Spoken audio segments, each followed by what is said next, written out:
श्री शिवाय नमस्तु भयम। दोस्तों, जैसा कि आप सभी लोग जानते हैं कि 1 नवंबर 2025 शनिवार को पड़ रही है कार्तिक महीने की देवउठनी एकादशी तिथि। और दोस्तों, यह वह तिथि है, कार्तिक महीने में पड़ने वाली सबसे बड़ी तिथि है, जिसका बहुत ही बड़ा और विशेष महत्व होता है। और ऐसा दिन पूरे साल में सिर्फ एक ही बार आता है। और दोस्तों, आप सभी लोग जानते हो कि शनिवार देवउठनी एकादशी का अगर सबसे बड़ा कोई उपाय है तो वो 31 चावल के दाने वाला उपाय है। तो दोस्तों, इस शनिवार की देवउठनी एकादशी तिथि के दिन आप लोगों को इस 31 चावल के दाने वाले उपाय को जरूर करना है। बहुत सारे लोग होंगे जिन लोगों ने इस उपाय को ना किया हो, मतलब पूरा साल निकल गया, उन्होंने किसी भी दिन इस 31 चावल के दाने वाले उपाय को ना किया हो। पर दोस्तों, आपके पास एक आखिरी मौका बचा हुआ है, जो कि 1 नवंबर के दिन। तो इस दिन आप लोगों को इस वाले उपाय को जरूर कर लेना है। भले ही आपने पूरे महीने भर इस उपाय को न किया हो, पर अगर आपने इस कार्तिक देवउठनी एकादशी तिथि के दिन अगर इस वाले उपाय को कर लिया, तो आपको इस उपाय को करने का वो फल मिलेगा जिसकी आपने कभी कल्पना भी नहीं करी होगी।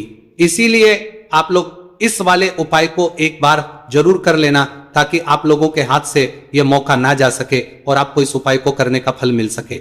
दोस्तों, यह उपाय पंडित जी ने अपनी अभी की ही शिव महापुराण की कथा में बताया है, जिस उपाय को आज हम आपको बहुत अच्छे से समझाने वाले हैं। इस वीडियो को देखने के बाद इसको समझने के लिए आपको कोई और वीडियो को देखने की जरूरत नहीं पड़ेगी।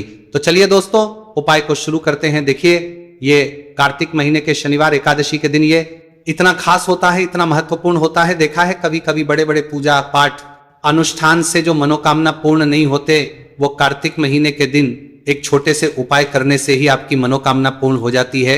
और बहुत सारे लोगों ने इस उपाय को किया भी है और उनको इस उपाय को करने का फल भी जरूर मिला है। अगर आप लोग भी इस उपाय को करना चाहते हैं तो आप इस उपाय को पहले अच्छे से समझ लेना, सुन लेना, उसके बाद करना। आपको इस उपाय का फल जरूर मिलेगा।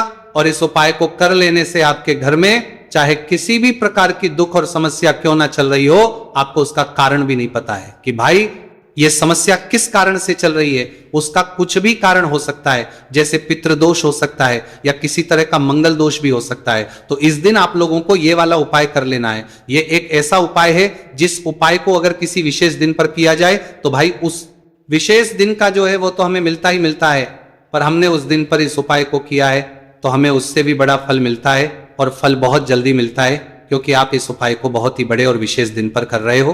तो चलिए अब उपाय के बारे में बात करते हैं, लेकिन उससे पहले आप लोगों को यह जानना है कि आखिर ये उपाय किस समय करना है, किसको करना है और कैसे करना है।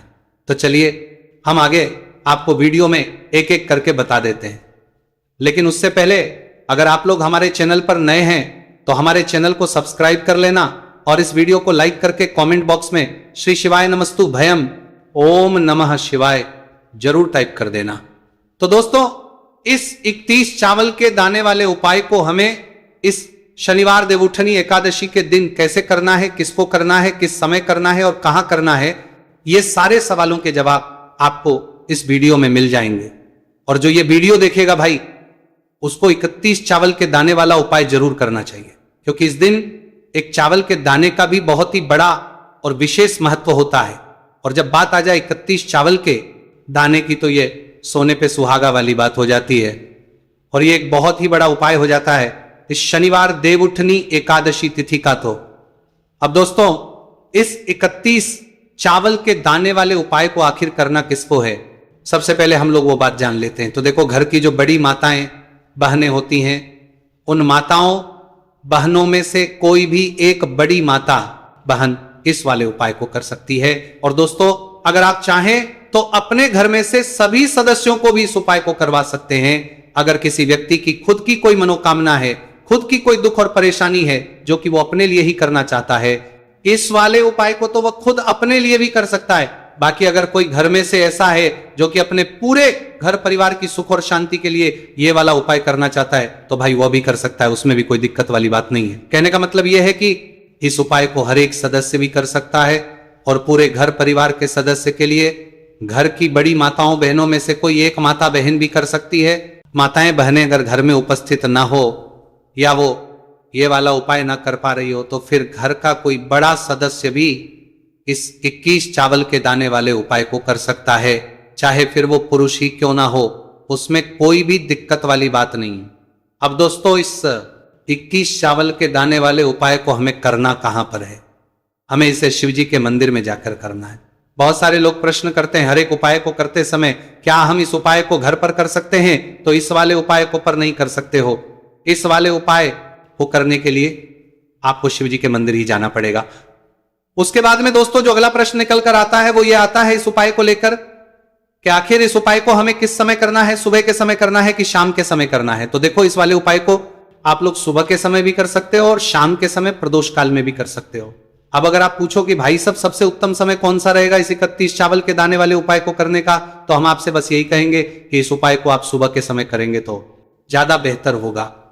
बाकी अगर प्रदोष काल शाम के समय भी करेंगे तो भी अच्छा होगा, उसमें कोई भी दिक्कत वाली बात नहीं है।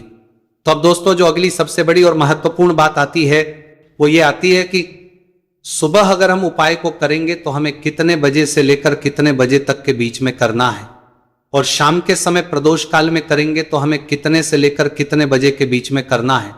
तो देखो, सुबह जितनी जल्दी हो सके आप उपाय को करने की कोशिश करना। बाकी अगर किसी कारणवश लेट भी हो जाओ, थोड़ी देर भी हो जाए, तो 10 या 11 बजे तक भी आप उपाय कर लेना, पर 12 बजे से ज्यादा देरी ना हो, ठीक है? इस बात का ध्यान रखना। उसके बाद में दोस्तों अगर शाम के समय प्रदोष काल की बात करें, प्रदोष काल का जो समय है होता है वो शाम के 6 बजे से शुरू हो जाता है। मतलब कि 6 बजे से लेकर 7 बजे के बीच का जो समय होता है यह समय प्रदोष काल का समय होता है। पर अभी जो मौसम चल रहा है इस मौसम में जो है शाम बहुत देरी से होती है, तो आप इस उपाय को 7 या 8 बजे के बीच में भी कर सकते हो। मतलब शाम के 6 बजे से रात 8 बजे के बीच में आप कभी भी इस वाले उपाय को कर सकते हो, उसमें कोई भी दिक्कत वाली बात नहीं है। अब दोस्तों यहां पर इस उपाय को लेकर एक और सबसे बड़ी बात यह निकल कर आती है कि इस 31 चावल के को हमें लेना कहां से होता है, और हमें इस उपाय को करने के साथ में क्या और कुछ भी सामग्री ऐसी होती है जो शिव जी के मंदिर लेकर जानी पड़ी है। तो देखो यहां पर हम आपको बता दें, सबसे पहले आप लोग ये जान लो कि ये जो 21 चावल के दाने वाला उपाय है, सिर्फ और सिर्फ आप उपाय की सामग्री लेकर कभी भी शिव जी के मंदिर मत जाना, क्योंकि हमें भगवान के सामने ये नहीं दर्शाना है कि अगर हम भगवान शिव जी के मंदिर आए हैं, अपने फायदे के लिए आए हैं, तो इसलिए जो भी पूजन सामग्री है, उपाय सामग्री है, 31 चावल के दाने, इसके साथ में आपको पूजन सामग्री भी जरूर लेकर जाना है। देखो, अगर सुबह के समय उपाय कर रहे हो तो सीधी सी बात है, 1 लोटा जल तो आप लेकर जाओगे ही जाओगे। वही 1 लोटा जल अगर मिट्टी का जल हो तो बहुत अच्छा रहेगा। मिट्टी का जल कैसे बनाया जाता है इसके लिए हमने पहले से बहुत सारी वीडियोस बना दी है। आपके पास इस दिन एक आखिरी मौका रहेगा का जल शिव जी पर चढ़ाने का और उपाय को करने का, बहुत बड़ा आपको इस दिन फल मिलेगा। तो इसीलिए इस दिन हो सके तो भाई मिट्टी का जल चढ़ाना तो अपने साथ में कम से कम 1 लोटा जल तो आपको लेकर जाना ही जाना है। अगर मिट्टी का जल नहीं है तो घर का जल भी आप इस्तेमाल कर सकते हो। इसके अलावा जो भी पूजन सामग्री है, देखो 31 चावल के दाने ये अलग आपके रहेंगे और जो आपकी पूजन सामग्री रहेगी वो अलग रहेगी। पूजन सामग्री आप जो भी चीज लेकर जाना चाहे वो लेकर जा सकते हैं। एक बेलपत्र भी लेकर जा सकते हैं, उसमें कोई भी दिक्कत वाली बात नहीं है। वही अगर हम बात करें शाम के समय की, तो शाम के समय शिवजी पर जल नहीं चढ़ता है, इसीलिए शाम के समय आप लोग एक दीपक तैयार कर ले जो कि गोलबत्ती का, आटे का, शुद्ध देसी गाय का घी का होगा, है ना। इस बात का आप लोगों को ध्यान रखना है। और इस दीपक को आपको घर से जलाकर नहीं लेकर जाना है, भगवान शिव जी के मंदिर में जाकर ही जलाना है। इस बात का भी आप लोगों को ध्यान रखना है। अब दोस्तों यहां पर हमें इस बात को समझना है कि ये 31 चावल के दाने हमें लेना कहां से है। क्या हमें दुकान से लेकर आना है या हमें अपने घर से लेना है या कहां से लेकर आना है और कौन से चावल लेना है, क्योंकि चावल भी बहुत प्रकार के होते हैं। तो देखो, इन सभी सवालों के जवाब आप लोग एक बात में सुन लो कि भाई ये जो उपाय है, इस उपाय में आपको ये नहीं है कि भाई कौन से चावल है कौन से चावल नहीं है। बस जो भी चावल ले रहे हो वो चावल का दाना सबूत होना चाहिए, मतलब साबुत होना चाहिए, टूटा हुआ नहीं होना चाहिए, कटा पीटा नहीं होना चाहिए। ये बात आपको ध्यान रखना है। बाकी आपका चावल बासमती हो या सादा चावल हो या कोई सा भी चावल हो, उसमें कोई भी दिक्कत वाली बात नहीं है। तो सीधी सी बात है कि आपके घर के रसोई घर में जहां पर आप भोजन बनाते हो, वहां पर जो भी चावल आपके उपस्थित हो, उन चावलों में से अपनी 1 कटोरी भर लेना या 1 मुट्ठी चावल अलग से निकाल कर रख लेना, क्योंकि हम 31 चावल ही यहां पर इस उपाय में लेने वाले हैं। तो हमें ये चावल के दाने गिनकर निकालने पड़ देंगे। इस बात का आप लोगों को ध्यान रखना है। तो अपने उस चावल की कटोरी में से या चावल में से 31 ऐसे चावल के दाने आप लोग निकाल लो जो कि टूटे हुए ना हो, कटे पिटे ना हो, जिनमें कोई दाग ना लगा हुआ हो, है ना। अच्छे साबुत के दाने 31 दाने आप लोग निकाल कर रख लो और इन्हें किसी भी एक कागज की पुड़िया में या किसी एक छोटी सी कटोरी में आप लोग रख लो ताकि ये सुरक्षित रहे, आपके एक भी चावल का दाना इधर उधर ना हो और आपका उपाय भी पूरा अच्छे से हो जाए।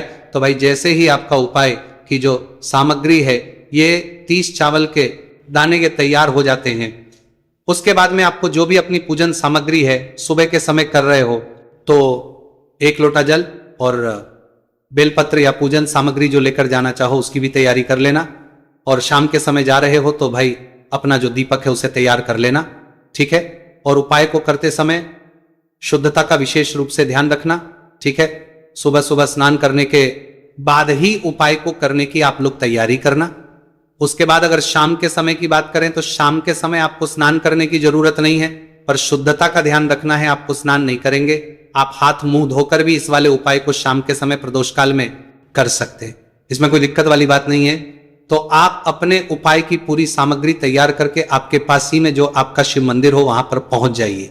सबसे पहले शिव मंदिर में जाकर आप लोगों को उपाय नहीं करना है, पहले भगवान के दर्शन करना है, भगवान से आशीर्वाद प्राप्त करना है, फिर शिव जी के शिवलिंग के पास में आना है। शिवलिंग के पास में आने के बाद आप जो पूजन लेकर आए हुए हैं, जैसे कि सुबह गए हुए होंगे तो 1 लोटा जल और जो भी पूजन सामग्री लेकर आए हैं आप उनसे भगवान शिव जी की पूजन कीजिए। सबसे पहले तो 1 लोटा जल ही चढ़ेगा, फिर आपको एक बेलपत्र श्री शिवाय नमस्तुभयम का जाप करते हुए शिवलिंग पर चढ़ा देना है। उसके बाद में आपकी पूजन सामग्री चढ़ेगी। उसके बाद में अगर दोस्तों शाम के समय अगर आप इस उपाय को कर रहे हो तो अपने साथ में कम से कम एक जो दीपक है गोलबाती का जो आप अपने साथ लेकर गए हो, उस दीपक को मंदिर में जाकर अपनी माचिस से जलाना है और उस दीपक को शिवलिंग के पास में रखना है, ठीक है। इस दीपक को रखने के बाद ही आप लोगों को अपना ये वाला उपाय शुरू करना है और दीपक को ज्यादा पास में मत रखना, वैसे भी गर्मी पड़ रही है, भगवान शिव जी को आंच नहीं लगनी चाहिए, है ना। तो भाई जैसे ही आपकी पूजा अर्चना हो जाती है आप भगवान शिव जी को प्रसन्न कर लेते हैं, उसके बाद में शिवलिंग के पास ही में आप कहीं पर बैठ जाइए, सामने या पास जिस जगह पर आपको बैठना हो वहां पर बैठ जाइए और अपने वो 31 चावल के दाने अपने सामने निकाल कर रख लीजिए, क्योंकि अब यहाँ पर उपाय को यहाँ पर करने की आपको तैयारी करना है। और इस तरीके से जब आप उपाय करेंगे पूजन सामग्री करने के बाद, पूजन अर्चना करने के बाद, तो आपको उपाय करने का फल बहुत जल्दी और बहुत बड़ा होकर मिलेगा। तो अपने 31 चावल के दाने अपने सामने निकाल कर रख लेना। और ये जो उपाय है ये आपकी सीधे हाथ की से होगा, इसलिए इस बात का भी विशेष रूप से ध्यान रखना है। तो सीधे हाथ की हथेली का प्रयोग करके ही आप लोग अपना इस वाले उपाय को करना। अपने सामने जो भी आपके कागज की पुड्डियां हैं उसको खोल कर रख लो, या कटोरी है तो भाई उसे अपने सामने रख लो और अपने वो 21 चावल के दाने निकाल लो, ठीक है। उसके बाद में दोस्तों अब आपको क्या करना है कि शिवलिंग आपके सामने होगी तो आपने वही 21 चावल के दाने एक एक करके जहां पर आपने बेलपत्र चढ़ाया है आपको शिवजी के शिवलिंग के ऊपर चढ़ाना है। कहां को है, शिवलिंग के ऊपर चढ़ाना है और कहीं पर भी नहीं चढ़ाना है, आपको अपने हथेली से तो शिवलिंग के ऊपर चढ़ाना है। भले ही फिर वो अपने आप जलाधारी पर गिर जाए या मतलब वहीं पर गिर जाए, उसमें कोई दिक्कत वाली बात नहीं है, पर आप चढ़ाओ शिवलिंग के ऊपर ही। तो किंतरी बात करेंगे, आपको क्या करना है, अपना पहला चावल का दाना उठाना है, श्री शिवाय नमस्तु भयम बोलना है और शिवलिंग पर चढ़ा देना है। इसी तरीके से दूसरा चावल का दाना उठा है, शिवलिंग पर है और मंत्र बोल देना है। और फिर तीसरा चावल का दाना उठाना है, श्री शिवाय नमस्तु भयम बोलना है और चढ़ा देना है। इसी प्रकार से आपको पूरे 31 चावल के दाने एक एक करके शिवजी के शिवलिंग के ऊपर चढ़ाना है और भगवान से प्रार्थना करते जाना है। मतलब प्रार्थना तो आपको आखिरी में करना है, पर हर एक चावल के दाने को चढ़ाते समय श्री शिवाय नमस्तु भयम जरूर बोलना है। उसके बाद ही में ये चावल का दाना शिवलिंग के ऊपर आपको चढ़ाना है। जैसे ही आपके चावल के दाने शिवलिंग के ऊपर जाते हैं तो भाई उसके बाद में आपको क्या करना है, भगवान से अपनी मनोकामना बोलना है। मनोकामना भी कब बोलना है, जब आपका 31 चावल का दाना आपके सीधे हाथ की हथेली में हो और आप उसे चढ़ाने के लिए जा रहे हो, श्री शिवाय नमस्तु भयम बोलकर उस आखिरी चावल के दाने को शिवलिंग के ऊपर चढ़ा देना और भगवान से फिर अपनी वह मनोकामना बोल देना जिस मनोकामना के लिए आप लोग ये वाला उपाय कर रहे हो, जिस भी दुहक और परेशानी के लिए आप लोग अपना ये वाला उपाय कर रहे हो। उसके बाद में जैसे ही आप अपनी मनोकामना बोल देते हो आपका ये वाला उपाय पूरा हो जाता है। पर दोस्तों उपाय को करने के बाद आप लोगों को 2 मिनट भगवान शिव जी के मंत्र का जाप जरूर करना है और मंत्र का जाप करने के बाद भगवान से एक और बार प्रार्थना करना है अपनी मनोकामना के लिए या अपनी जो भी दुख और परेशानी है उसके लिए। इसके बाद में लोग भगवान को देखकर भगवान से प्रार्थना करके उनसे आशीर्वाद लेकर वहां से उठ सकते हैं और अपने घर पर जा सकते हैं। बस दोस्तों यहां पर यह वाला उपाय पूरा हो जाता है। इस तरीके से जो भी व्यक्ति छोटी छोटी चीजों का ध्यान रखते हुए इस 31 चावल के दाने वाले उपाय को करेगा, निश्चित सी बात है उसे उसकी मनोकामना जल्द ही पूर्ण होगी और जो भी दुख और परेशानी है वो भी बहुत ही जल्दी दूर होंगे।